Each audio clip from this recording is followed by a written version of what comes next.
everyone, and welcome to this month's LinkedIn Live. I'm so excited today to have the most amazing guest ever. This is Kat Cole. As many of you know, she is the president and COO of Athletic Greens. I'm going to be sharing a little bit more about her in just a moment.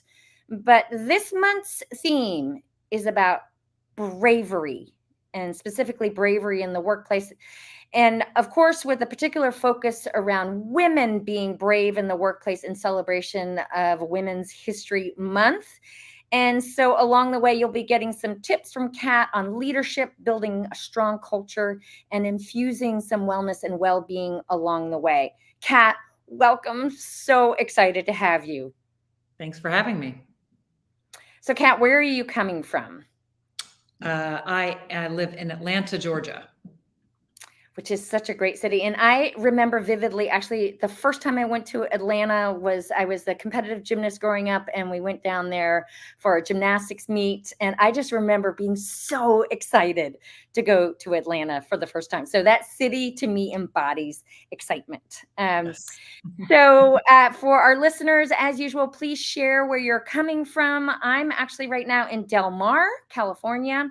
And of course, Kat coming from Atlanta. So Kat, as I shared, is the president and COO of Athletic Greens, and she brings more than a decade of experience in expertise in leadership from Focus Brands, where she served as COO and president, overseeing, I think this is just amazing, over 7,000 different sites. Is that correct? Mm-hmm. And across 60 countries around the world, and generating over $1 billion in annual sales. So, Kat, what an amazing story. And all of this started with your being serving as a waitress at Hooters. That's kind of the amazing story of all of this. And you you dropped out of college along the way, but then went back and got your master's and got special permission to be able to go back and get your master's, even though you hadn't completed your bachelor's. So just an incredible story of leadership, but also a lot of bravery along the way. So Kat, tell us a little bit first about Athletic Greens, which I know is a really fast-growing nutrition company. It's one that a lot of celebrities have embraced, but tell us a little bit about that. Yeah, I mean, certainly has been one of the fastest growing nutrition companies in the world. We are famous for a product, AG1, which is just one thing. We make one thing insanely well this way. And it is a comprehensive foundational nutrition product that helps simplifies the supplement routine that many of us have developed over time. The core thesis is it's hard to cover our nutritional needs and gaps with a modern diet, even with healthy food. Our food is not as nutrient dense as it once was. And so we put together a full stack multivitamin, phytonutrients, what people might think of as a greens powder, but this is so much more than greens. It's a multivitamin, it's a probiotic, prebiotic, digestive enzymes, and more. And it's sort of the future of what the multivitamin and probiotics were supposed to be. And you just take it, open it, put it in a glass of water or a shaker, shake it for 30 seconds, drink it. It's the best 1 minute habit you could possibly have to support nutrients and gut health. And it is, yes, beloved by athletes and celebrities and people whose job it is to be healthy and fit and strong. But it's also become a family affair. Lots of 70-year-old parents are recommending it to their 30-year-old kids, and lots of people in their 30s and 40s are recommending it to their parents in their 60s and 70s. And it truly is this simple, effective, insanely high quality, trusted product. So I'm incredibly proud. I was a customer before I joined the company, and I've been with the company for over 2 years. You know, Kat, I have to tell you, I over and over again set New Year's resolutions and goals that I'm going to take vitamins in the morning, and it is so hard to do. So you can add one more customer to your list. I definitely am going to start using this as a way to simplify that that resolution that I've been that has eluded me for so long. So thanks so much for that. So we've got people coming in from Canada. We've got Denver, Albuquerque. We've also got Rachel just off the tennis court in sunny Las Vegas. as well as we've got lots of other people coming in as well. So nice to have this array of people. Thank you all for joining us. So let's start, Kat, first with your amazing story about kind of how you got from this place of being a server at Hooters and to the leader that you are today. Sure. I started out as a hostess at Hooters restaurants when I was 17, became a waitress at 18, thought I was just going to use that to put myself through college. First person in my family to get into college. And as luck would have it, the company was growing very quickly. So when I was 19 and in my second year of college, in addition to all the jobs I had started to fill at my local restaurant to pick up extra shifts and make extra money, I ended up being on the training team for international openings. And so at the age of 19, I traveled to Australia, launched as a part of the team, launched the first franchise in Australia. And then, life changed. Every 60, 90 days after that, I was asked to go to a different country to launch a location. Very quickly, I moved from being on the team to leading the teams. And by the time I was 20, I was failing college because I was traveling and never there. And I was offered a corporate opportunity. So I left Jacksonville, Florida, where I lived at the time, moved to Atlanta, where the corporate headquarters of Hooters was at the time, and took a corporate job in the training department, helping to train other people to do what I had been doing. And then as the company grew, I grew. Over the years, I oversaw all of management training, employee training, franchising, corporate stores. At 26, I became one of the vice presidents of the company. That's when the company was doing around 800 million in annual revenue. And then I continued to grow. I remained an executive there for 6 years. In total, I was with the company for over 14 years, led through tremendous growth. Then I left, became president of Cinnabon, which was also an Atlanta-based company owned by Rourke Capital. And again, as the company grew, I grew. It was held by a parent company called Focus Brands. So I became president of Cinnabon, helped turn that business around out of the Great Recession. Then helped develop a multi-channel model where we ran not just a restaurant business, but took our branded products and put it in other places like grocery stores and hotel chains. And that caused the business and the brand to further explode and have many years of growth and success after the recession. Then I moved on to being group president of the parent company to take that success we had at Cinnabon and apply it to our other brands. And then eventually was promoted to president and COO of the parent company, overseeing all the brands, all presidents, all divisions. So that was Jamba Juice, Auntie Anne's, McAlister's, Moe's, Schlotzsky's, Cinnabon, of course, and Carvel Ice Cream, and the license of Seattle's Best Coffee for the international business. Multiple billions in annual sales. As you mentioned, over 7,000 locations, over 100,000 points of grocery and retail distribution. And it was so exciting. So I was there for 10 years in total, Focus Brands, including the Cinnabon time and the parent company time. And then decided to take a year off, or so I thought. I was leaning into advising, working on my book, what many people do after they've had an extensive leadership career. And then was introduced to Chris Ashenden, the founder and CEO of Athletic Greens, now called AG1. And I began advising him, and very quickly it was clear it was an unbelievable rocket ship of an opportunity to jump on. And so advised for 6 months, joined formally in November of 2021, and have been leading the company and our growth, our innovation, our quality, and all the things we're doing to simplify nutrition for the world and help people power their health ownership. So that's been, and I had a couple kids in there. I have a 4-year-old and a 6-year-old, and an incredible husband. And we still live in Atlanta. AG1 is a fully remote company. We've never had a headquarters in 14 years. It's a 14-year-old company. We've been doing one thing for 14 years. So I went from running multiple brands with thousands of SKUs or products or offerings to in brick and mortar, real life retail and hospitality, to a D2C company that only sells in one place, drinkag1.com. If you ever see it anywhere else, I can't vouch for it. We're not even on Amazon, just to protect the quality, and a fully remote company at that. And so that's been the journey. That's an amazing journey. And first of all, to our listeners, please feel free to share your comments and questions along the way, and Kat would be more than happy to respond to them. Kat, I have to ask, I mean, I've also had experience as a server.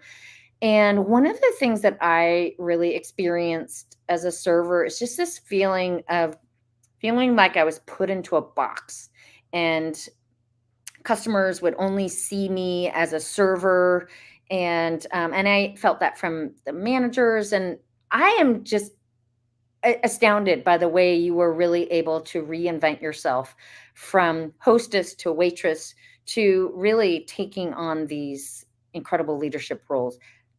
How did you do that? There were probably a few components. One would be you don't have opportunities in a career track like that without many people in positions of authority who could offer opportunities seeing something in me. So I had incredible leaders who gave me a chance, and certainly all along the way at a very young age relative to the responsibility that I had. So that's a big piece of the how. The other piece is that I was incredibly curious, truly wanted to learn. Learning is my currency. I was also very selfish. Each of those learning opportunities, different jobs, different roles, meant more opportunities for income.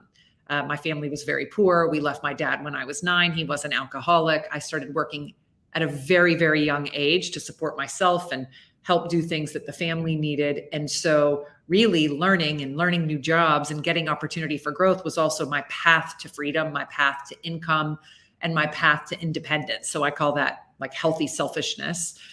And I'm a helper. I genuinely wanted to help. I wanted to help the business. I wanted to help my coworkers. And all those three things, that sort of curiosity, that helpfulness, that selfishness, led to an incredible opportunity. And then you can't take out of the equation that I have always joined high growth companies. And so with growth comes opportunity. It's a little harder to do the things that I've done in a company that is stagnant or contracting. And so those are, I think, the biggest pieces of the how. It's so interesting. I mean, you kind of recapping, people saw, really that you were seen by people with influence, and they saw potential in you. I love this idea that learning is your currency, and also the idea of healthy selfishness. And of course, choosing to work with companies with high growth. So let's talk a little bit about when you became president of Cinnabon. This was in 2010.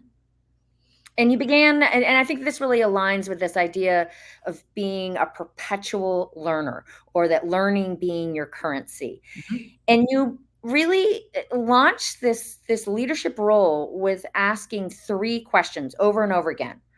What do we throw away? So where do we see wasted energy, wasted money? What do we say? When do we say no? In other words, when are we, what are the missed opportunities? We're saying no, but maybe we should be saying yes, if I'm understanding that question correctly. And then finally, if you were me, president, what is the one thing you would do differently to make this business better? So, what did you discover in asking those 3 questions?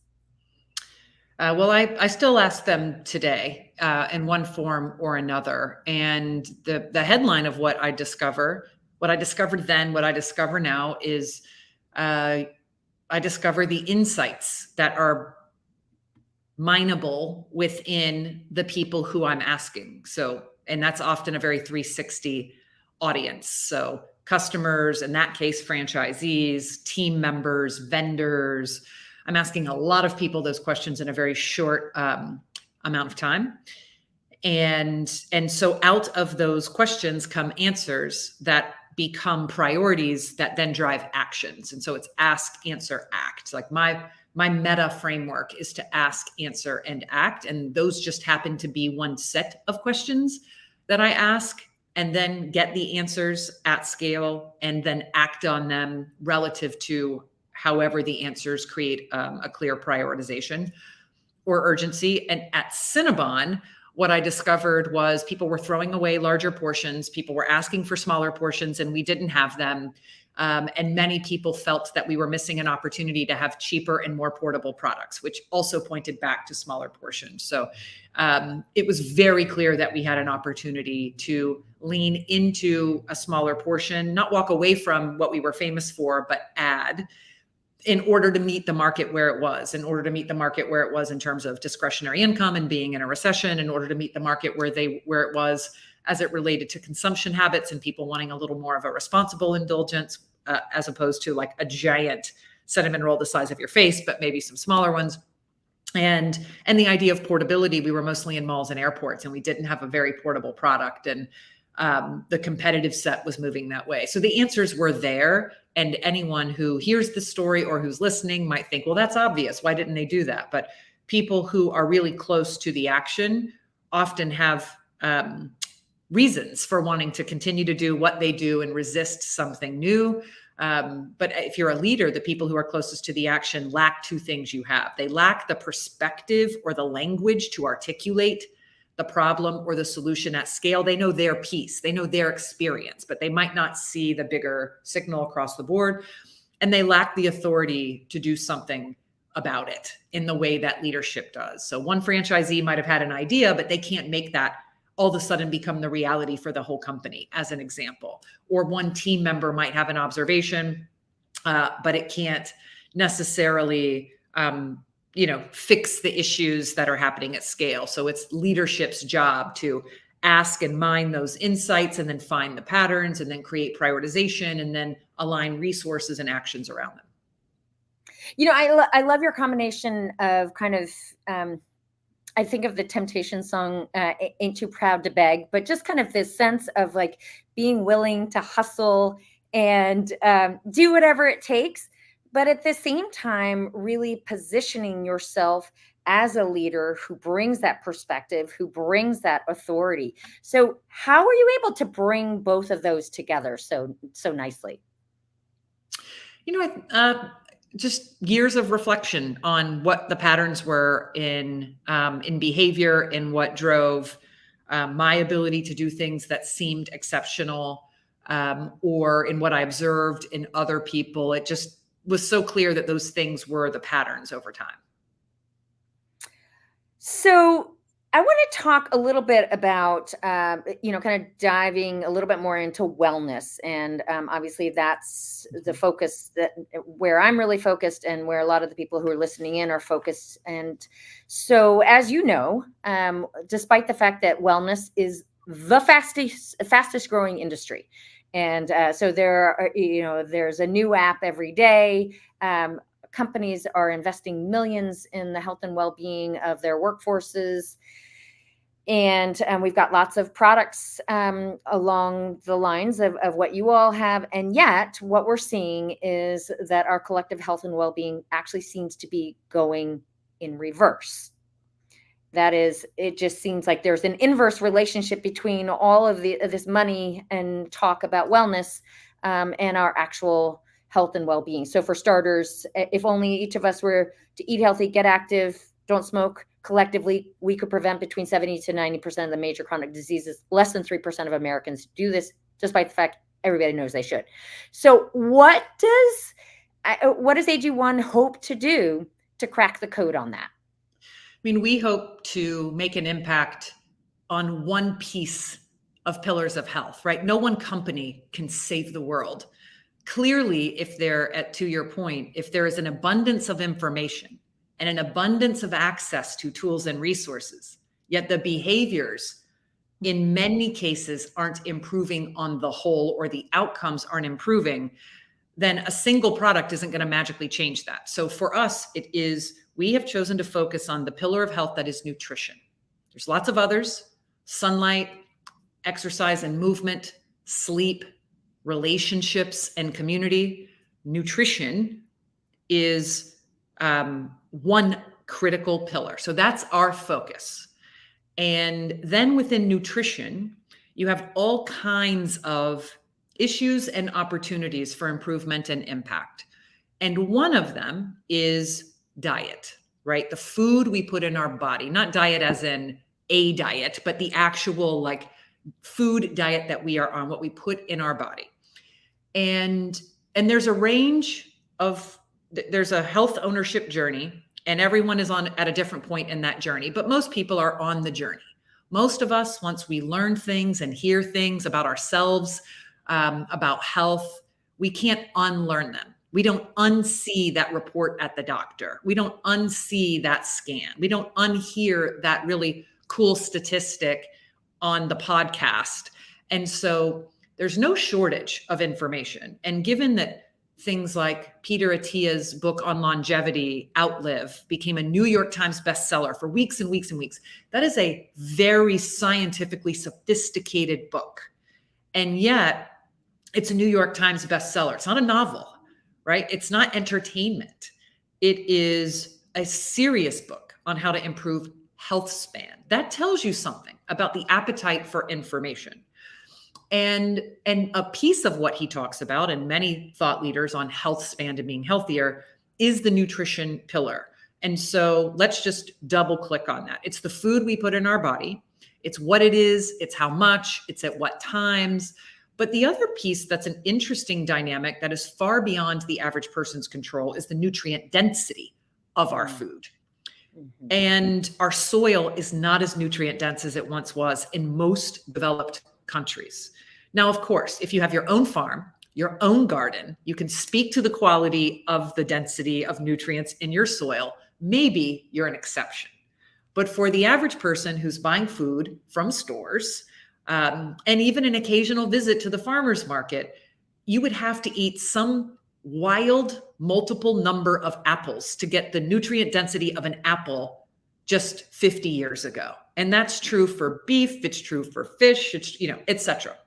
So if that's true, even if we eat a generally healthy diet, and for people like me who are traveling on the go, busy mom, kind of eating the scraps of my 4- and 6-year-old from time to time, even if we're doing pretty well, but if we're also working out, living stressful lives, running hard, staying busy just as a caretaker of loved ones, it's ironic that our food has less nutrients, but our body needs more, right? The more we push our bodies, the more nutrient support it needs. Our cells turn over at varying rates, in many cases daily.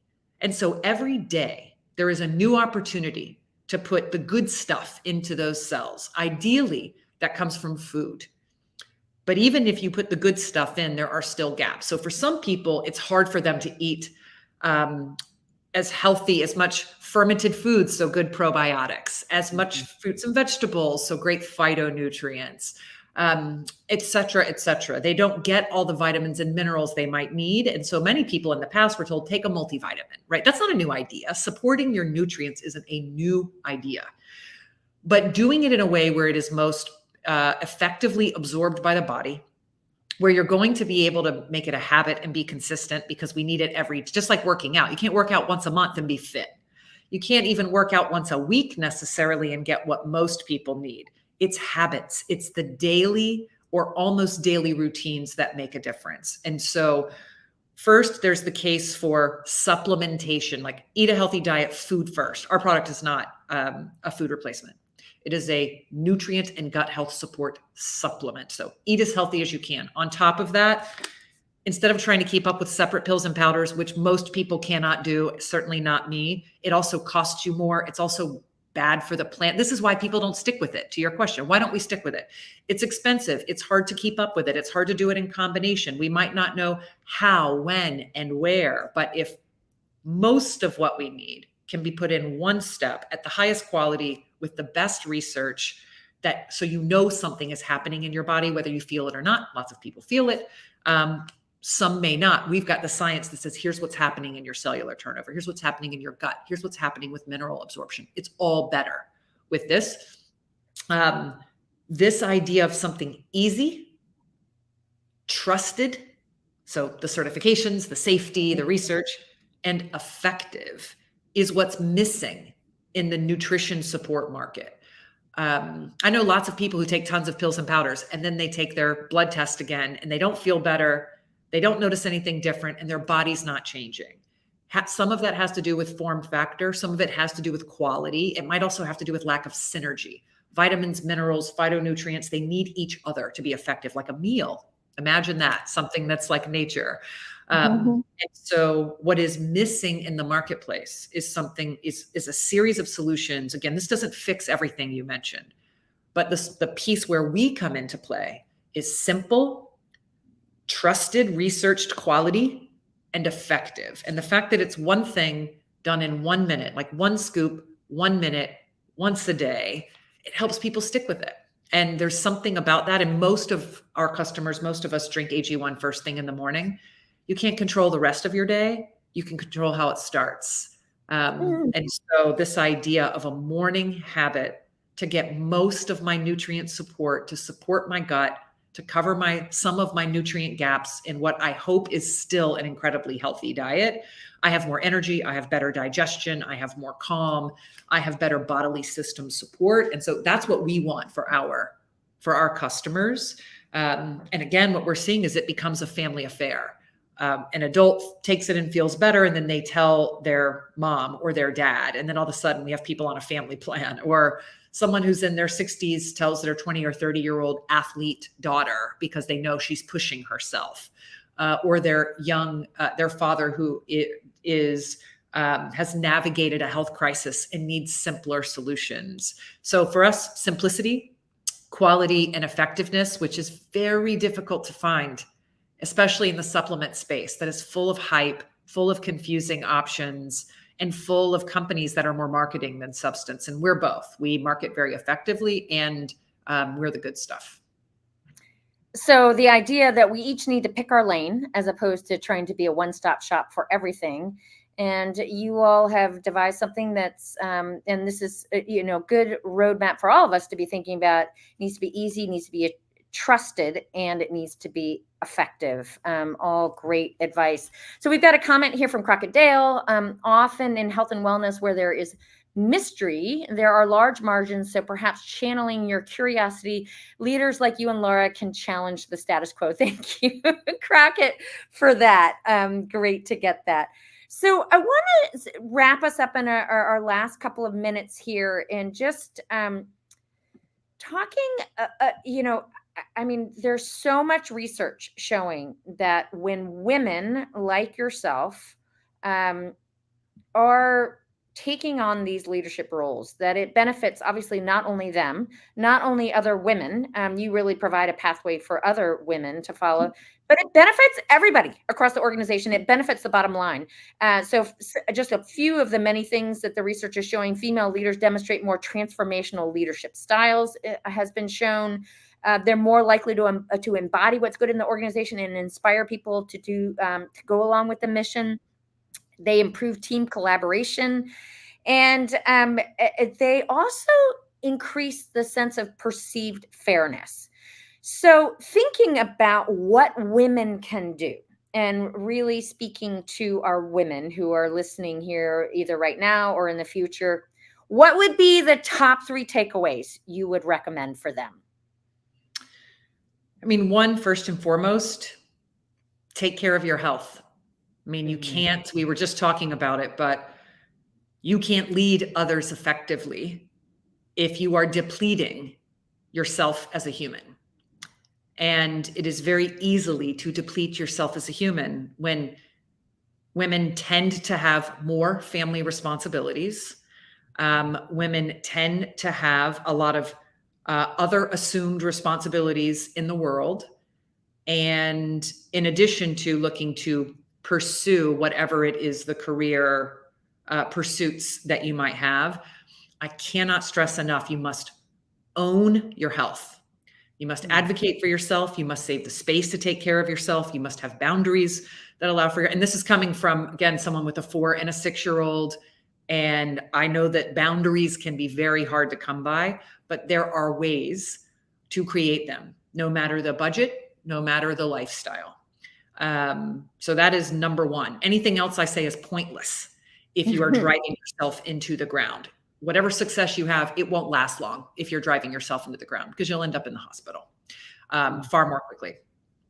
Next is lifting others up, right? Leading by bringing others along, creating space. That's what leaders are. I mean, we're talking about leadership. There are other ways to be successful. People might be a solopreneur or a free agent or a contractor. And so that's leading yourself or leading your clients. But as much as you can create space for others and lift others up, I think that's quite natural to a typical female leader, as you mentioned, not all, but many. And certainly leaning into that, not resisting it, is important. And then the other is, it doesn't get talked about enough in conversations to women, for women, about women. But the reality is business is business. You have to drive outcomes. So be obsessed with your customer, be obsessed with the economics of your business.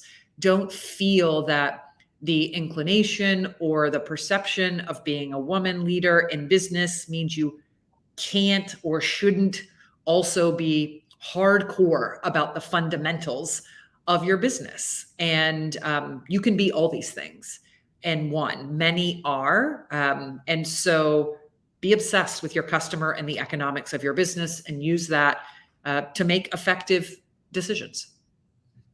I love those three. Take care of yourself first, lift others up along the way, and don't be afraid to be obsessed with the customer and the economics, the bottom line metrics that you're trying to achieve. Don't be afraid to be that businesswoman, to be that leader.